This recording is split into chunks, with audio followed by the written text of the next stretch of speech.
This is the weekly report for the final week of September 2009. State Meteorologist Ben Nelson provides an update on current weather patterns and fall-like temperatures going into the weekend. And again, we've had a nice blast of much cooler and drier air move into north and central Florida on the heels of the first significant cold front of the fall season.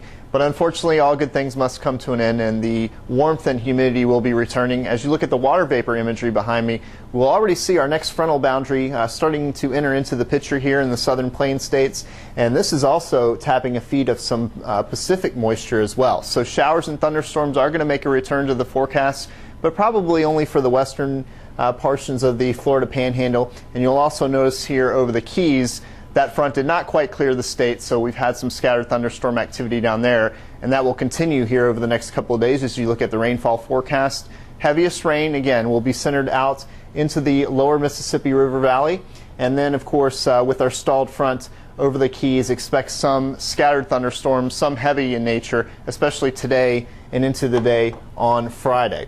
Looking into the weekend, this front that's approaching the Mississippi Valley here over the next 24 hours will come to a halt. It'll become stationary, and then we'll start to see some warmer conditions move in from the western Atlantic. And again, this Gulf moisture, although not a widespread rainfall, but again, increased humidity values, perhaps some more rain entering the picture later on Sunday along the stalled front.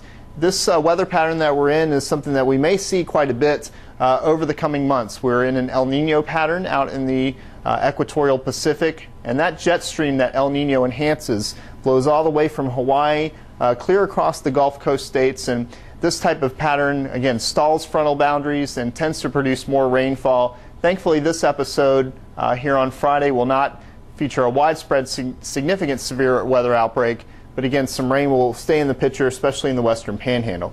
The tropics right now all quiet on the eastern fronts and southern fronts. No significant activity, but again, as we move through the month of October, our focus areas are much closer to the state of Florida, in the Caribbean, Gulf of Mexico. So that means we will potentially not have as much time to prepare for any tropical systems that do form. And again, the wind shear that we've been experiencing so far this season may abate over the next couple of weeks. So we'll have to keep a close watch on the Caribbean. And again, that just emphasizes the fact, whether it's a severe weather threat with the El Nino pattern or the tropics during October, it's always a good idea to visit floridadisaster.org. Make sure your family plan is in place.